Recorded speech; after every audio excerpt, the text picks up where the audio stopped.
listen to the Marshall Mathers LP, or when you listen to stuff from 10 years ago, do you still relate to that person? Oh yeah, I definitely relate to that person. I mean, there's a certain tonality of that record, like an overall tone in my voice and an overall tone of those records that is like, I think back, like, kind of, it seemed like the more vilified I felt like I was becoming, or that I got, the more, I guess, the more of a villain I wanted to become. And I listened to those records, and I listened to how angry I was, and it kind of, it puts me back in a place where it was like, I guess I was, at that particular time, I was kind of the underdog, coming up in the rap game that, was just, I mean, I was the underdog, there's not really a better way to say it. And, I don't know, it's just when I listen to those records, I'm like, wow, I was pretty pissed. Right. But can there be an Eminem record when things are going good? Because it seems like things are going really well now. You seem to be in a really great place. You were talking about being sober. Can there be an Eminem record with you being happy and in a there can be an Eminem record with me being happy. There can't really be a happy Eminem record. Right. You know what I mean? Because that wouldn't really make sense now, would it? No. But yeah, I mean, like, as far as things going okay in my life and good in my life, like, yeah, that's, that's true. But like when I make music, I mean, my music is my music. It's my art, and it's kind of like, just. I don't know. It is what it is. It's interesting to me to kind of watch your videos, and even in the latest video, you're hitting on like Kim Kardashian and Jessica Simpson. When you see these people, I mean, what are they excited about the fact that you're kind of talking about them in their records? I mean, I haven't seen them yet, but I'm sure that they're flabbergasted. Right. No, I don't know. I haven't seen them, but it is what it is. I think that you'd probably think that people would just be used to me by now. Probably. You know what I mean? Maybe. Yeah. Maybe. If not, fuck them. I want to talk about the city of Detroit, because it kind of puts things into context for the record, and then obviously for you because you're from the city. Obviously, Detroit has kind of bore the brunt of everything that's kind of going on in the world and in the States right now. You had that kind of open letter to Detroit. What's the mood like in the city? I mean, for somebody who's grown up here, and even 10 years ago when things were going well around the world economically, it was still kind of a gritty city to live in. It seemed like there was a recession in Detroit anyway. So, what's it like living here? I mean, well, people are pissed, and I can't say I blame them. People are pissed. People are losing jobs. It's messed up right now, I mean, it's certainly, I guess it's exactly what you said. It's kind of like, it does kind of feel like I think Detroit is taking a brunt of like a lot of what's going on, the recession and everything. But I mean, all I know to say is that Obama's giving us hope. You know what I mean? And I mean, that's really all we got right now. Right. You know what I mean? Is hope to be able to get out of this. But the mood in the city, I mean, we were driving in from Windsor, and I mean, it's, when you look at the downtown core of Detroit, I mean, there are skyscrapers that are abandoned. It almost feels like, post-apocalyptic. I mean, living here must be different. I mean, living here, you must feel differently than, just looking from the outside in. Well, my personal opinion, I mean, I love living here. I've lived here all my life, and I'm just comfortable. You know what I mean? I'm comfortable with just, I mean, some people may think that it's, it's fucked up when you come here. You know what I mean? Like, oh, look at this city. It's so run down. I mean, but I love my city. This is where I come from. This is what, you know what I mean? I'm used to it, So I guess I don't really see, when other people look at the city and they talk about it, maybe I'm just kind of tunnel vision, Like I love the city, and of course, yes, I want things to get better. You know what I mean?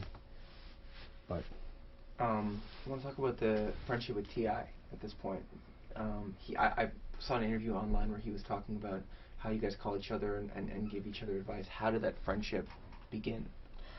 Well, that friendship actually started like I think the first studio session we had together, we just, kind of clicked. And the way he works and the way I work are kind of similar, and also he's just a cool dude. You know what I mean? Like, it's just there's no bullshit. There's no you know, he doesn't like, he's very much like me in the sense of just our personalities are real similar, you know, just regular people, you know.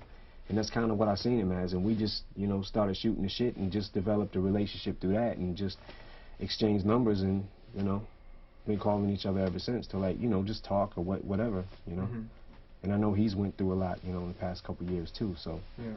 Well, when his friend was killed, he's talked a lot about the idea that he went through, he became paranoid all the time, and that's kind of why he ended up getting picked up and is subsequently going to be in jail for a year. Did you go through that as well? Did you go through a similar kind of feeling paranoid or, you know, feeling like that?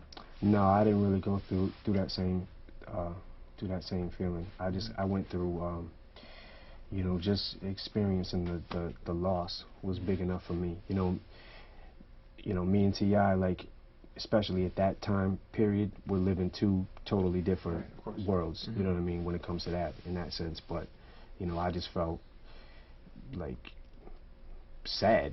You know, I wasn't really paranoid. I was angry too, I guess, you know. I was angry, but, you know, I didn't really go through a period where I felt like anybody was out to get me or anything like that. Yeah. We're gonna have we got about 2 minutes left. Sure. Fantastic. Just one last question. Obviously, 8 Mile was a huge success. A lot of people have been kind of anticipating maybe more movies from you. Is that something that's going to happen? Maybe. Okay. I certainly still have my hat in the ring, you know, when it comes to movies. I just, you know, I've been doing the thing with the record, with these 2 records, like the past, you know, like the past almost year, pretty much. So, but yeah, I definitely would do something, you know, if we found the right script and everything seemed right. I'd definitely do it. But at this point, music is the priority? Well, music is the priority right now, yeah, definitely. You know, with these 2 albums and, you know, Dre's album, like, I'm just, like, really focused on, like, trying to work on these things and get these out the way. But, like I said, my hat's still in the ring, so catch. Fantastic. Thank you, sir. Thank you. Appreciate your time. Thank you. All right, Appreciate it. Thank you. Yep. Let's do one more question to talk a little bit about the album, to talk about Sure. dates, that kind of stuff. Sure. Just one question. I want to know spark. What was the spark that got you and Dre back in the studio, and how the production was a little different? Because what I understand is he took hold a little more of the production on this one, right? Okay. So talk about that. That'd be cool.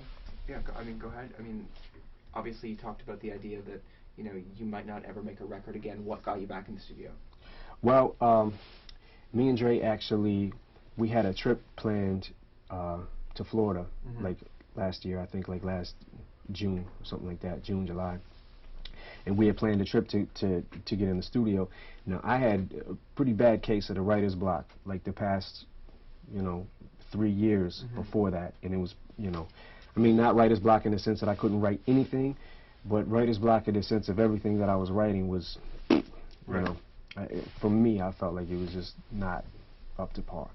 So, you know, I was kind of nervous about it because the last, like, 3-4 trips that me and Dre got together, he'd come to Detroit, I went to L.A., and nothing, literally nothing came out of any of the sessions. Like, I was pretty stopped up, and I'm sure the pills had a lot to do with it, you know what I mean? So, but we went to Orlando and worked in the studio. It was one of the studios we had went to when recording Encore, when we recorded that record, and just clicked again. Like, every beat that he's, you know, I actually made a call to Dre like 2 weeks before the trip, and I told him, I was like, yo, homie, I think I might be coming out this writer's block, because I started writing songs in my head and I had no beats to them. Right. And he was like, all right, that's what I want to hear. So we went there and just clicked, and then ever since then, like, that's how the Relapse concept came about. The Relapse record, like, or all the records started being recorded, was that particular trip. I think we did between 8-10 songs, something like that. Okay. And once that happened, it was, you know, the ball was rolling, and then 2 albums came out of it. Was it Relapse 1 and 2 because it was just too much material to put on one record? Yeah, well, there was a lot of material. There was too much material to put on one record. Right. But there was also a lot of material that kind of started sculpting itself into, this is what I want people to hear first, and then when they get part 2, I want them to hear this. You know what I mean? So it kind of just morphed into, it wasn't really planned. It just, you know, just happened. What is it about Dr. Dre's production that just, you know, that you click with? Because I imagine, obviously, at your level, everybody wants to work with you, you know?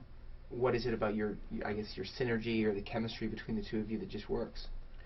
Well, I mean, first of all, like, sonically, nobody makes tracks like Dre does. Like, nobody makes beats like Dre, period. So, you know, I kind of get, I mean, for me, it was great to be able to put the beats aside, stop doing them, and just focus on the rhyme.